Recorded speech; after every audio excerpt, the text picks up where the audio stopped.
మీకు ఆల్రెడీ చెప్పాను కదా, ఈ స్పీకింగ్ ప్రాక్టీస్ వీడియోస్ బిగినర్స్కి చాలా యూస్ఫుల్.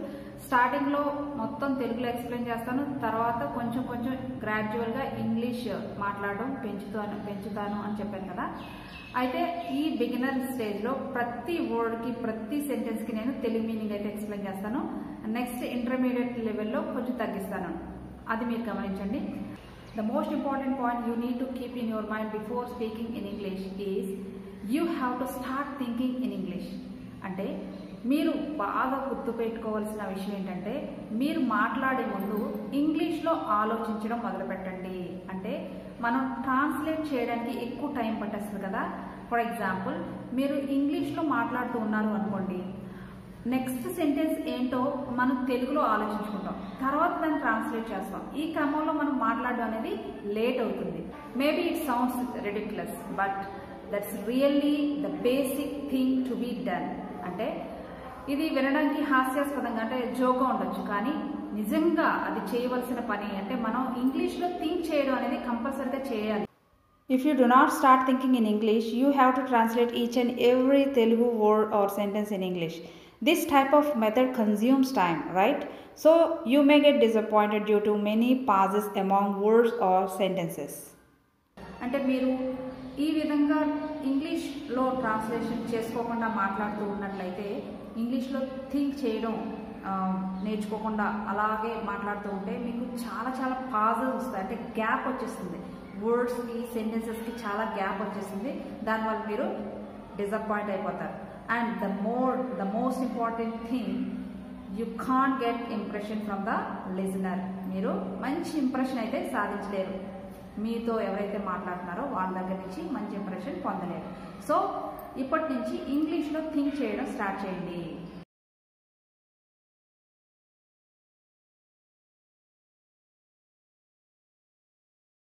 మనం షాపింగ్కి వెళ్ళినప్పుడు కామన్గా యూజ్ చేసే ప్రైజెస్ ఇప్పుడు ఈ వీడియోలో మీకు ఎక్స్ప్లెయిన్ చేస్తాను. మనం ఎక్కువగా ఏమడుగుతూ ఉంటాం, ఇదెంత అదెంత అని అడుగుతుంటాం కదా వెళ్ళగానే. హౌ మచ్ ఈజ్ ఇట్, ఇదెంత అని అడగాలంటే how much is it. Next వారు ఒక ప్రైస్ చెప్తారు, ఒక రేట్ చెప్తారు, అది మీకు ఎక్కువ అనిపిస్తే మీ reaction, that is more then the other shops charging. వేరే షాప్స్ కంటే ఇక్కడ చాలా ఎక్కువ వేసేస్తున్నారు మీరు బిల్లు అంటాం కదా, అది that is more then the other shops charging. Can you offer me lower price, కొంచెం తగ్గిస్తారా అంటాం కదా. Can you offer me a lower price, ఇలా వాళ్ళు ఓకే అంటే ఓకే, లేకపోతే తగ్గించకపోతే ఏమంటారు, I cannot sell for less than 3,000. ఒక 3,000 చెప్పారనుకోండి, ఆ 3,000 కంటే మేము తగ్గించాం, మేము అమ్మలేము అంత తక్కువ రేట్ కంటే. అప్పుడు మీరు సరే ఒకసారి ట్రై చేస్తాను ఈ డ్రెస్ అంటారు. మే try on this dress, may I try on this dress, ఒకసారి ట్రై చేయొచ్చా అంటే మనం వేసుకుంటాం కదా అలా. మీరు ఆ డ్రెస్ వేసుకోవాలి, ఒకసారి ట్రై చేయాలి అంటే ఫిట్టింగ్ రూమ్ కావాలి కదా.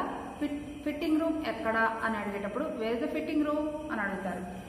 అప్పుడు ఫిట్టింగ్ రూమ్లోకి వెళ్ళి వేసుకున్న తర్వాత మీకు నచ్చితే I like this dress, I like this one అనొచ్చు.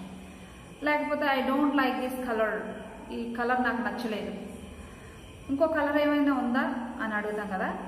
Do you have this in a another colour, లేకపోతే do you have this in a different colour, ఈ రెండు విధాలుగా అడగచ్చు. ఓకే, లేకపోతే సైజ్ సరిపోలేదు మీకు, do you have this in a large size, large పెద్దగా సైజ్ ఉందా అని అడగాలి, లార్జ్ అనాలి. లేకపోతే medium size, do you have this in A medium, do you have this in a small size, ఇలా ఏ సైజ్ కావాలితే ఆ సైజ్ ఉందా అని అడుగుతారు. మీరు సూపర్ మార్కెట్కి వెళ్ళినప్పుడు మీకు కావాల్సిన వస్తువు కనిపించినప్పుడు ఇలా అడగచ్చు, where can I find shampoos, where can I find soaps, ఇలా. Could you help me to find soaps, soaps ఎక్కడున్నాయో కొంచెం చూపిస్తారా, హెల్ప్ చేస్తారా అని మీనింగ్ వస్తుంది. అక్కడ వాళ్ళు చాలా సూపర్ మార్కెట్లో క్యారీ బ్యాగ్స్ ఇస్తూ ఉంటారు, మీకు క్యారీ బ్యాగ్ అవసరం లేదు అన్నప్పుడు I don't need the bag.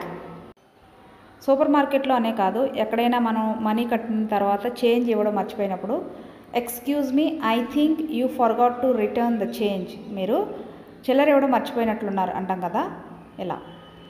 మీరు తీసుకువెళ్ళిన వస్తువు పని చేయనప్పుడు ఇట్ డజంట్ వర్క్, ఇది పని చేయట్లేదు అని చెప్పచ్చు.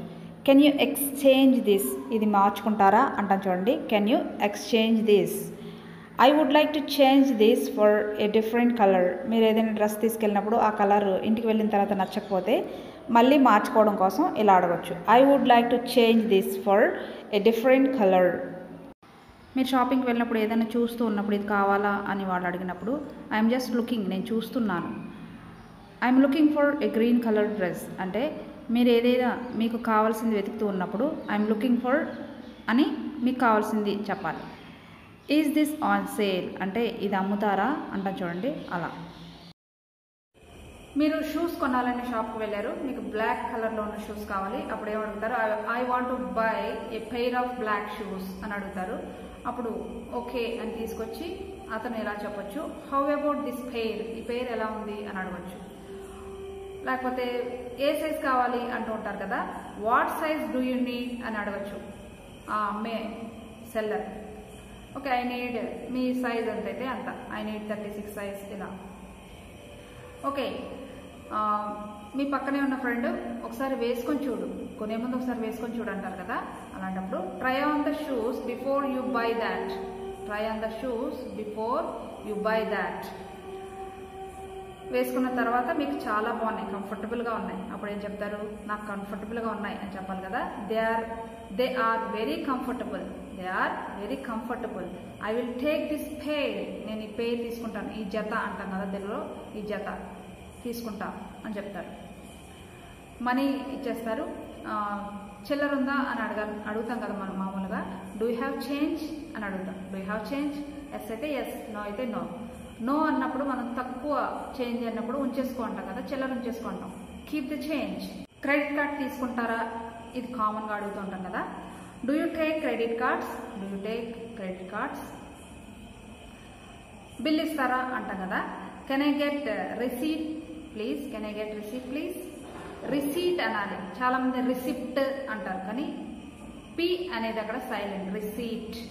మామూలుగా మనం ఈరోజు నేను చాలా కొనాలి అంటూ ఉంటాం కదా. I have to buy a lot of things today. I have to buy a lot of things today. ఇలా అంటూ ఉంటాం. లేదు నేను సరుకులు కొనాలి అంటూ ఉంటాం కదా, సరుకులు కిరాణా సరుకులు అన్నప్పుడు I'm going to do some grocery shopping. I'm going to do some grocery shopping. లేకపోతే I'm going to buy some groceries. నేను కొన్ని సరుకులు కొనడానికి వెళ్తున్నాను, నేను కొన్ని సరుకులు కొనాలి ఇలా. I do my grocery shopping every Monday, every Saturday ఇలా. నేను ప్రతి సాటర్డే గ్రోసరీ షాపింగ్ చేస్తాను. I do my grocery shopping every Monday ఇలా. ఈ మార్కెట్లో, ఈ సూపర్ మార్కెట్లో సరుకులు చాలా ఎక్కువ ఖరీదు ఉన్నాయి అంటూ ఉంటాం కదా, చాలా రేట్ ఎక్కువ వేసాడు అంటూ ఉంటాం. అలాంటప్పుడు the groceries in the supermarket are too expensive. The groceries in the supermarket are too expensive. ఈ సూపర్ మార్కెట్లో సరుకులు చాలా రేటు ఎక్కువ. నేర్చుకున్నారు కదా. ఈ వీడియో నచ్చితే కనుక చూసి వదిలేకుండా తప్పకుండా లైక్ చేసి షేర్ చేయండి. Thank you for watching this video. Please support my channel.